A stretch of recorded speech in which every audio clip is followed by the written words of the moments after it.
Hi, ich fange mit einer Frage an. Sag mal, Mike, weißt du, wann wir unser letzte YouTube gemacht haben? Vor 2 Jahren? Ungefähr, oder? Ja. War es wirklich vor 2 Jahren? Also, in den letzten 2 Jahren ist mir sehr viel passiert. Ich bin fast 3-mal gestorben und habe 3-mal versucht durchzustarten. Dies ist jetzt ein dokumentierter Durchstart, wird geklockt. Also das heißt, ich kann jetzt keine Rückzieher mehr machen. Also ich muss jetzt durchstarten. Ich habe so ein Herzkasper, nicht direkt, aber eine Herzinsuffizienz durch eine Lungenentzündung, die durch eine Schimmelpilzinfektion, die, mir fast das Leben gekostet hat. Dann unterwegs im Rehabilitation, nachdem ich 3 Stents bekommen habe in mein Herz, habe ich einen Autounfall gebaut, beziehungsweise bin ich beteiligt in einem Autounfall. Und glücklicherweise saß ich in der rechten Seite von meiner englischen Jaguar und nicht links, sonst wäre ich tot. Ein zweites Mal. Während der Zeit, als ich im Krankenhaus war, haben die dann irgendeine Sache mit Blut gemacht und ich fiel fast in Koma wegen Blutverlust. 1,5 Liter Blut innerhalb von 5 Minuten rauszupinkeln ist kein Pappenstiel. Aber ich habe es alles überlegt, wie ich dann weitergehen soll in dieses kurze Leben, das ich habe. Und jetzt ist mein 70. Geburtstag. Vielleicht können Sie in ein früher YouTube, das Mike gedreht hat mit mir, wo mein Sohn dabei war. Das war mein 65. Geburtstag. Also eigentlich seit 5 Jahren und mehr drehen wir diese witzige oder vielleicht nicht so witzige Sache.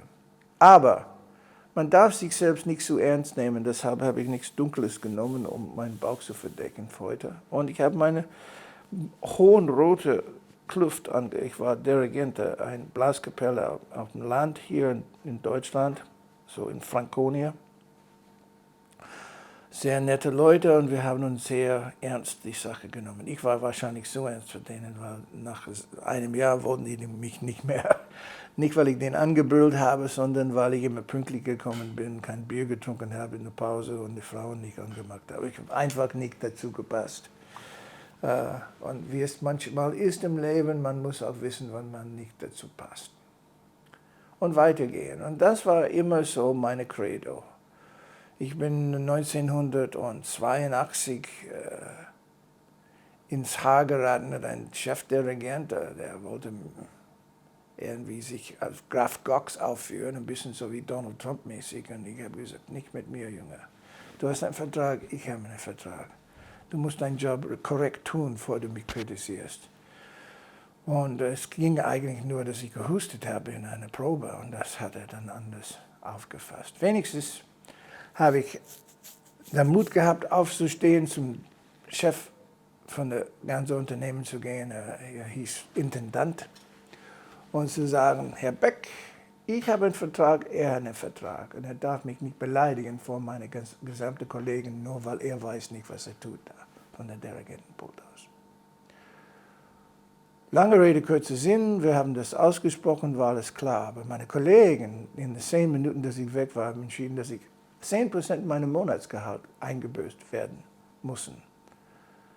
They took 10% of my wage for the month because I left the rehearsal 10 minutes before the break anyway, just to talk to the intendant about what it is to be an artist that has his own self-respect. And the other ones didn't seem to understand that. So I said, good, then I'm gone from here.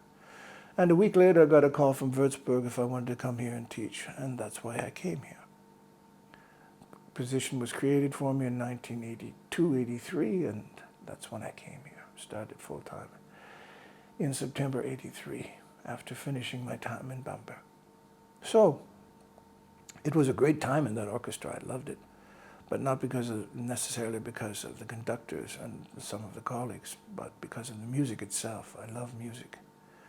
And to live a life for music,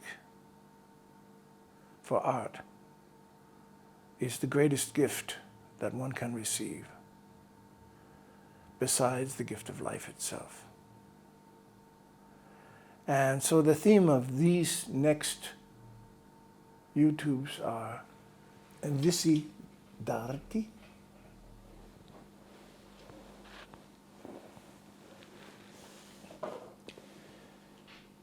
Visi d'Amore, a life for love, a life for art, or the other way around, a life for art, a life for love. That is, by the way, the lion of the Steuart family, going back to the 14th, 15th century, Robert the Bruce, and even earlier. That this is the Steuart lion. And my name is Richard Carson Steuart. The Germans call me Steuart because they can't pronounce my name properly, but that's okay. They think they're always right. It doesn't matter how you tell them your name is Steuart. And it's the spelling of a name that was originally Stewart, Marie, Queen of Scots. Before she became Queen of Scots, she went to France, and she lived and was married to the Dauphin of France. Actually, she was the Queen Regentin of even France for 1 year before her husband died, and then she had some problems with the Medici family. Everybody knows where they're from. And if you don't, De Medici, Italian, Florence. And then in the end, she went back to Scotland. So her name was first spelled S-T-E-W. In France, it was spelled S-T-E-U, S-T-E-U-A-R-T, like mine, because they don't use the W in France. It's a double U. And then when she went back to Scotland and was crowned Queen of Scots, she changed the name to S-T-U-A-R-D and dropped even the E. So there's no question about the Steuart family. And it's all the same family. So the same woman, same spelling. 3 different spellings, the same woman. So to make a long story short, I'm here today to begin a series, if I can do this and my heart can keep up with me, to talk a little bit about restarting a career or restarting a playing ability. Not necessarily a career, because I'm not really interested in money or fame or glory or whatever. I'm interested in just the art itself. And music is a wonderful kind of meditation. You can use it for a number of wonderful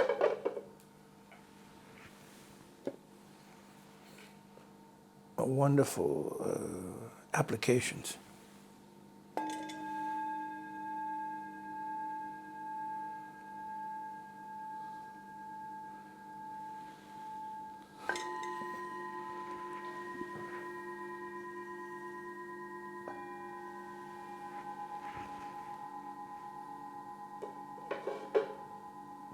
Now these are from Tibet. What notes are those?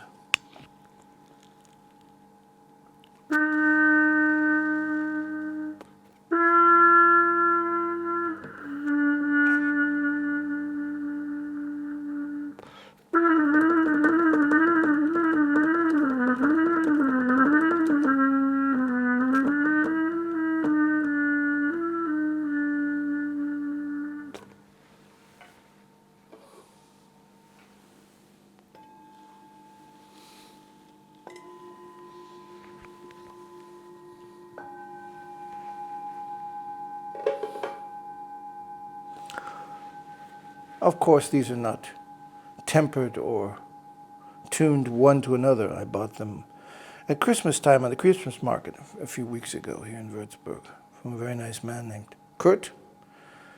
And I also bought this from him because I have 4 Jaguars in the meantime, and I thought this would be a very interesting thing. This is from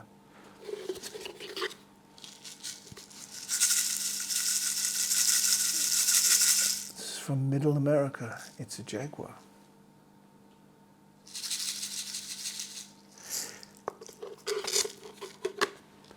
If you know the word shaman or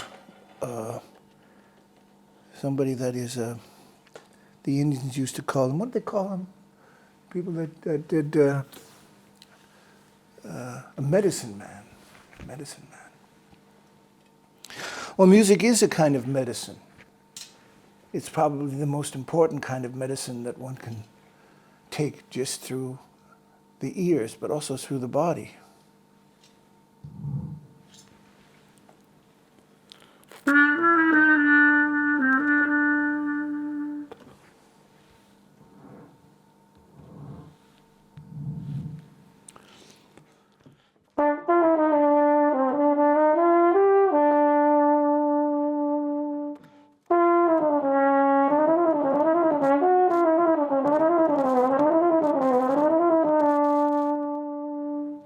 Everybody can hear that's the flight of the bumblebee actually adding an extra note. But that's really not what I want to talk about. I just want to talk about the healing factors of music. Because if I didn't have music, I wouldn't want to live in this world. It's very difficult to explain that, but I've been a musician since my 9th birthday, which is 61 years ago today. I'm 70. It's this round number of 70. 69 would have been more important, actually. And on that birthday, my father gave me an instrument. And in old school terms, he said, "You are going to become a musician, a cornetist." Well, he comes from the old brass band tradition, British brass band tradition. And he wanted me to become a cornetist. That's someone who is actually the assistant conductor of the orchestra. He's like the first violin in an orchestra. He sits there, plays the melody, and then stands up and plays solos. And when the conductor is sick, he conducts the orchestra or whatever. John Philip Sousa's solo trumpet or cornetist or concertmaster was a man named Herbert Lincoln Clark. And he played the cornet, and he was the soloist of the band. Played in every concert, a solo, and conducted probably a march or two, so that Mr. John Philip Sousa could take a little break. I showed some pictures of Sousa and talked about Clark in earlier YouTubes if you're interested in going back to them. But this cornet, you can see it looks almost like new. And it was given to me in 1965 on my 9th birthday. It has no dents and it has no scratches. And the valves work perfectly.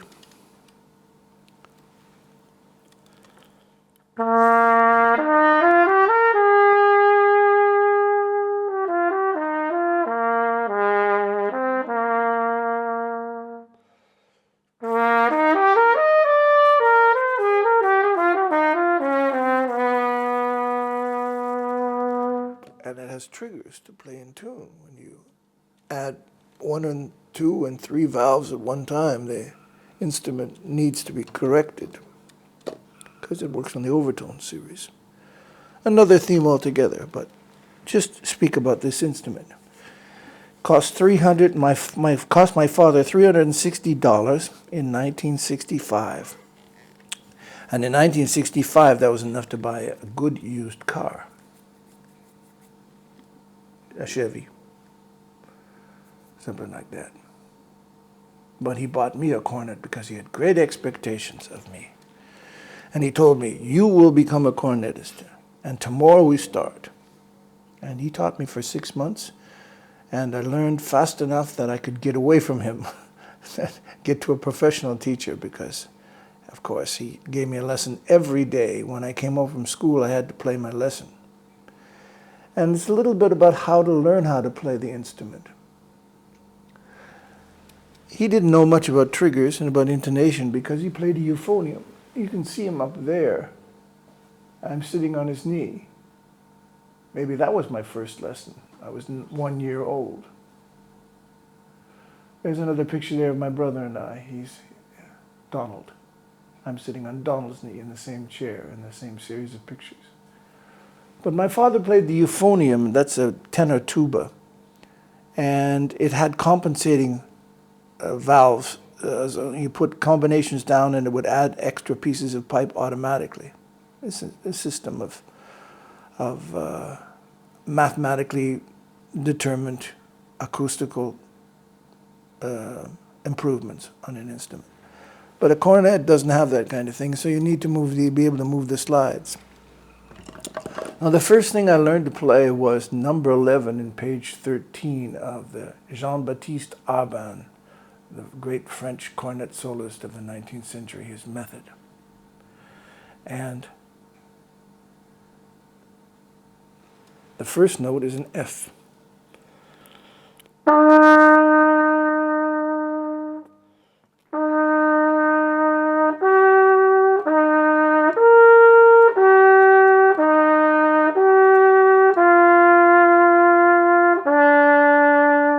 If you look, Mike, closely, you can see I'm moving the slides to compensate for the intonational, natural intonational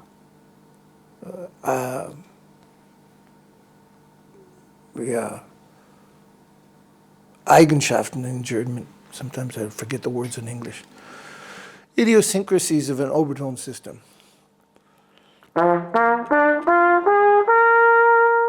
Now, if I played that on the natural trumpet, here's a natural trumpet. Played in C. This is actually a trumpet Acacia that I had built in 2017. It's in C, one tone higher.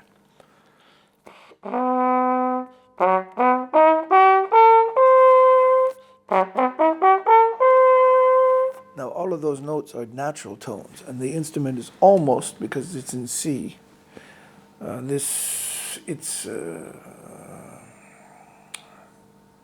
instead of, it's 8 feet long. And that instrument is 9 feet long, but with valves. Actually, it's only 4.5 feet long, because the valves add that extra overtone series, or the extra overtone series that I have here.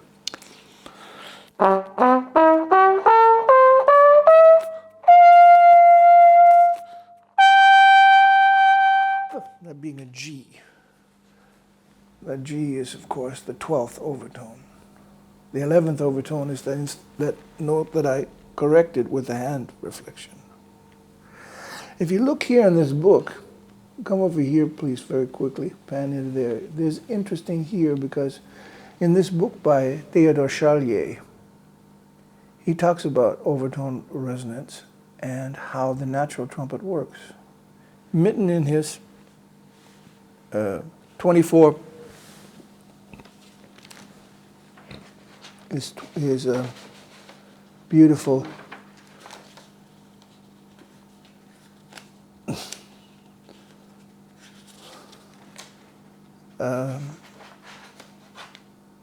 it's a book about, let me see if I get this here. No, it's put together improperly. It doesn't. Anyway, it's a book by Theodore Charlier. Charlier was a Belgian, and he wrote some wonderful pieces about the style, how to play style with a trumpet.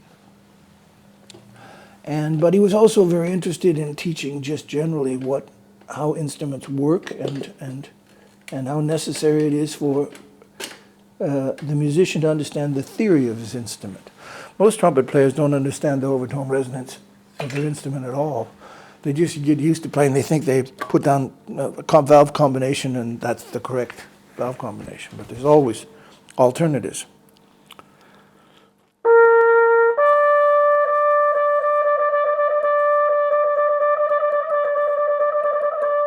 Three different alternatives for that one note, and that's a sounding D, an E on the B-flat cornet here. I can play it with third valve, 1 and 2 valves, and open, depending on what sound I want and the intonation. But if you can move the slides, you can also.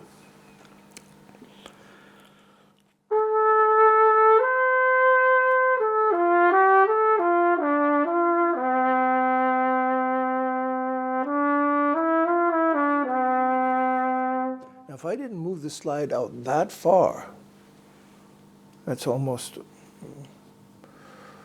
an inch and a half altogether, or maybe even 2 inches because of that. Then the note would be much too sharp, that low D.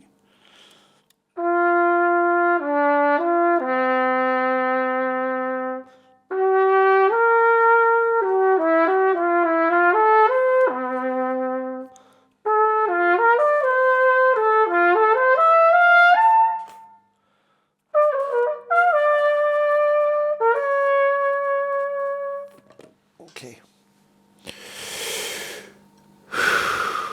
What's important for me to impart right now is that you need to think about what it is that you're doing, even if you're an amateur musician. These YouTubes are not for professional musicians. I'm not interested in teaching a professional musician something that he needs to learn of his own anyway. What I'm really trying to do is to help the amateur musician or the beginning musician or the learning musician to teach himself by, first of all, understanding the principles of how an instrument is approached, and you're learning from the very beginning to respect it, take care of it, and to practice with an intonation and an understanding of the music that makes the harmony very clear and decisive. If I just play in G major, that's F major on the B-flat cornet,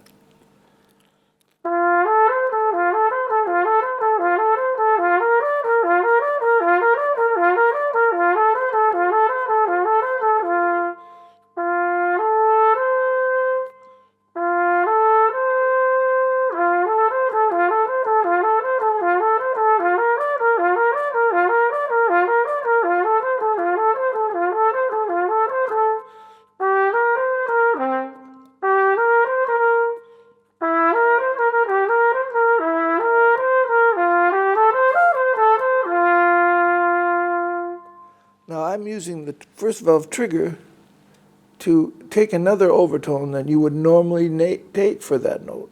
First of all, I played the sounding C or D on the cornet first valve, but then I played it with 1 and 3. Playing it with 1 and 3 allows me to play in tune, because we're talking about harmony. The nice thing I like about resonance is that the more resonance you have, the more the tones overlay each other, so that you get sort of this continuing sound that's going on. Remember that note?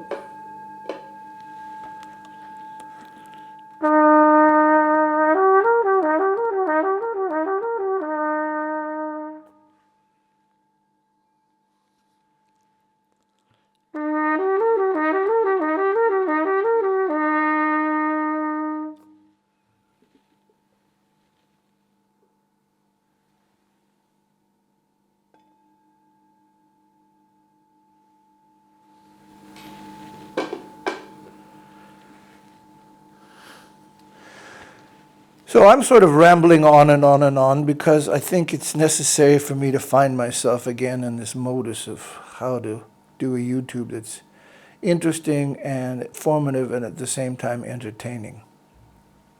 Life is very short, and I don't want you to waste your time being bored by YouTube.